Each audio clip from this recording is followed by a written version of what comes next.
Indonesia na ide kono kwara chole jita kono ta kapalana ken lat keken chet men chana jale woru no go chika jien ka ayot men do e jaw e dum jena de no warun roy na chala da ta ma shi men chi ben ka goro be na ide kono ta penju ka ta ka lengtin ken tin konde chi tiampan ku mi chika ben chara mat katin kono ta kama na mo ala wajen kan ka chop dor machal ke patai ka kama na mo yene de kono te pin rola rodun ka bia dubi me la wola ka pen gwal ni kena ramanga history ko me ya pen gwadana royen chala ta me wajen chika waka men chal ke nyanoi chi chala nyanoi jen chakarol ka nyanoi ramanga history nyanoi chi nyanoi yene tin kono chal ke jichin bia ta da chongai gore je go bia ngai go kui mi min go yene atan kundo tin badakala te kalke ad bane tiri nong dam kan jena na ci jen ka ayot kan ka ne shop ka patai gol man rodien tare yot ka jal ne ken go ci ne ti tin kono de pen ka dob ya jen panken tare ba mat ka men chal ka nyanoi rai me jena gora balariye yene ka dial yene de konte pin wo jenna kon chobe ka yen gare dial tin kono te liba gwana dial kono hiara ratin ja bagwa kena la wo chika ben kamen chal ka nyanoi chika ben tin kan dial chara roltin tin te nyam chiang tong mi kana tin kono te dar kan dial chika ben gwa ke ajana no goro go balariye tama yene de konte pin wo kur be ben kapatai kur be ben kapatai yene dial kono ling chabi chuok na ye keli o men chi apen bat chabi chuok chial ne de kono to geuni ne de kono te geuni nyaga tom no kun ka madawa ke faro don nginya ngin bada tan kun ti tot aka do bada dine meta ka nyano ye lenga nga go ye ne dial ti dine meta ka nyano ye a dine jen gwan chara dol tin kan dial chara ruol chi ga bentin be yisor na ma biata da ko go yen dit cheng kiyo kwar dia la jena ko ne jel kel ka gar ngai yen lot kana ma ci ga chop gwadien kan histor ne ten ko ne libien ke muno go jena ne me chalat ka histor men tin ka tin dia la ko tin batta pen golde yene tin ko ne ci lien wo ro jam ka kui ka go kan de ka rom kana menan cha ba ko la ken wal man rodien te pante ci de bente kan de yoy wona ken ci ka ro lo dub ke le chala de histori kan dia ka dub ke muno go jen poinde eli ay chali kan eli ay tin kono chal ke eli ay ruelni ka eli ay lewni aka kwa walei ray me awe ka galie no guton kan rame chi ka garbaya ni jon luk go eli ay ruelni ka eli ay lewni amani eli ay luzni kendo kon kana ka laike biangali ngo ngai je go biangali bada me chal ka nyanoye min ta kai histori manga yene ke chob golde ajen gwan chara martin ta ma ka jena takatin yen gar diala konte darshin biya kalon na patai yen dial biya kalon na patai muno go jen poinde tele nuor mala cham li iran kan li ay te ko nda ya li ka pajut ci barka dali metin ka ci garyang muno go jen cha kot ken cha kala wi di baba ni denga ngagwa cha kot ken cha la wi di baba ni cha ga cho kap chora ken ko gor kana go wajen alatin kone bitu wala pray ka chikan ga cham chamani ali ya to ko li ay go ne jena long so yen biya ka lo na patai kamo je ke gu midi jen gwan chi ga porti na tame ando ba mo jen gwan cha karol ten cha karol ka nya noy meta ka history so ro ma jena no ngarar live de nyam ko gore je le nga jago yene de konte pin meda udaga dun kwan music on jel ka ke ane barak ka barak ne ken dia la ko tem na dor me shal ke duk banan na gwa na ci ka ben ci ka peltin taka ga kwante jel ka ke kon me shal ke irut kana kon me shal ke digi awaken cha ka moy ke lwang lenga je ro me kan cha ka moy ke lwang amane men ta ko yot baye kuri je wa mata kara me kiala ka ba ce joni ya fara ka chama kenne mi che la te ko gwa mi chia ka mon pintino titi ko mi jen mi chia tal la mi da ne ke no ko ni chia kap ka ke ma wa cha ma kana be ka te ka ni nan dio bia kule mitin la de jena mo yene dia la ko ni jel ko ngai je kan baram ne ken dia to bia ka re bad jen tero kor ka dub dia che gore wa jen ba kor me be ri ala ka ko ngai je go wo ba di le me joy ka je so kwante che moy ka lung che ka no ka jen cha la ra cha ka da ka barang ni titi ka kono kono lo ye jaw ka wa mi chek chek ka lo ma ko bia ga chia ka ne kon ka jo ga bor cha o woro la rodun che ka no ka nya noi che ko do ra nya noi che ka no ka nya noi kan dia che ka rol che ka no gwa kel ba chore jokun kara ka jako wo ken panken bi ka do ba to me jokun ane titi be ka nya noi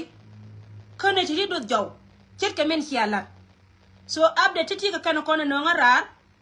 en wo kana rom ka ka patai dum do wo yene dial kono to gwada mo lo na patai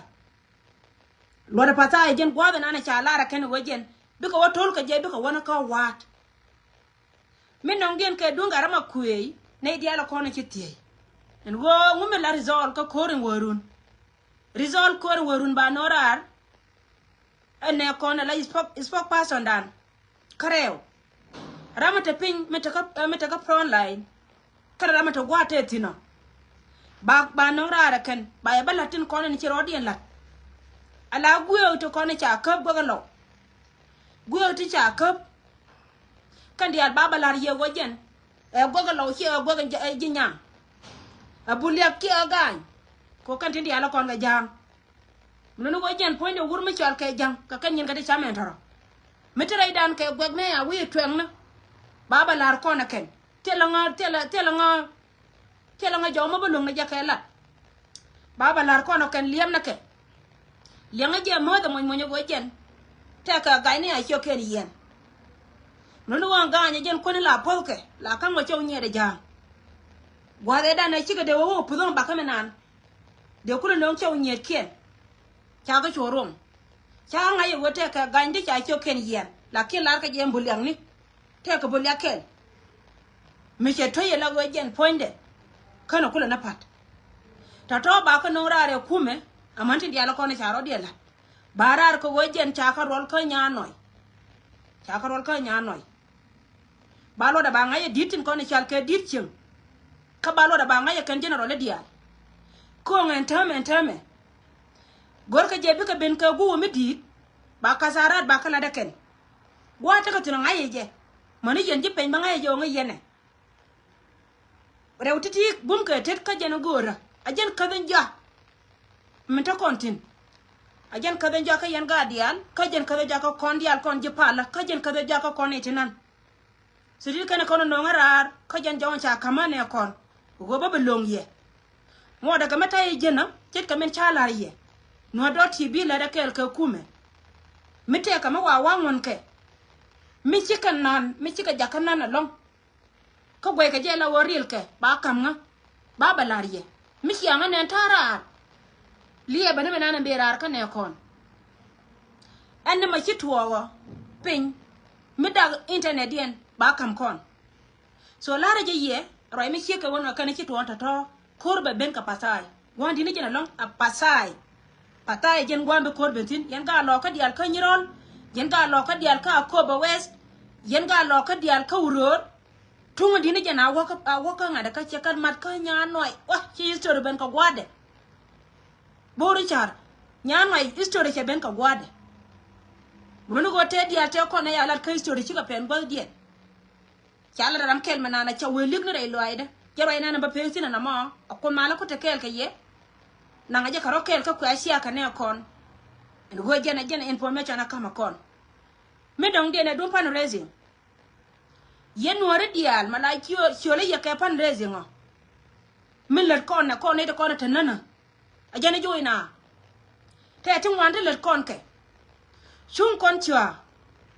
ala chwa da mi chen no chama jini na de longa kap kon nan kon gar kon del wan ko te lo kon del wan rewtiti let kon ke kan ta me ku etem ni panaje chungwa cha ro de rep Dio jijin chegama. Mangu de kene ne ni choba. Kone diala kone chot. Berar gwati tene nyama. Chi gwadan chop ko kuiko wajen bana day gwari kon. Bana ka kamrar ko bana wa kor wuna kon. Mela kon alet kon manwar ni wal. Che ben golde. Kuma Junuba Sudan kon akora napal. Kan kuma ni chop. Chala da mano kon medan. Mani antama cha kon ba jako rime. Kam no garurar. Ye no ngar ta ka pron line ta. Gwani dial ka ayot amana dai loka. Ka ayot amana dai loka. Antama chi agwake. Chi kadra nya ko kwen. Chana te ka yana ka ayot. Kan tama ta kon ka yana rai loka ta chara repan. Baya lar mi chi ke na me. Wajin ma waji ko ci baram bi choba. Kam ne men ta gaji. Ajalla dana ler kon na mo. Ajana gora go banyo ko longye. Yene dialtin kontin siala da me siala. Sia kel karwade. Wana ka wanyam ka lat. Kam na dai gore ko ra ka janna ko orga na ka kon. Ko wo wud ma bom poinde. La lunga dwar ka lani. Muno go chieng me pel. La te ka dogora me la to wo chawde. Kama dai gwar ku rar yen mandial. Ci gwar choba ku gwar ka kon. Wana ko orga na ka gwar. Yana bod gan. Gorna ka biene to kono la yan kana bor ko ci bod beloñ ajan bel wala na ma pra ko dana ci akon bel wala na teme ka kende ci ka kenta to so tite kana kono bakam ye baro da garar akko mala ta kel ka ye mo da mata wanga te gui ma betu wawa ba ko lar ye dum do yen ga bor char ka dio wa ye jaka nya noy ci kut ka non ka nya noy cha lat ka history an ku ya ka wakel biya ganki la ku kel Bia gwe ken la quikel. And then bia buliang ne ken la quikel. Mani le tandam ne ken bia la quikel. Muko ayo kel bia ko kam general la ken ko ken bi ko la yang. Thank you so much ko mara ta kel ye.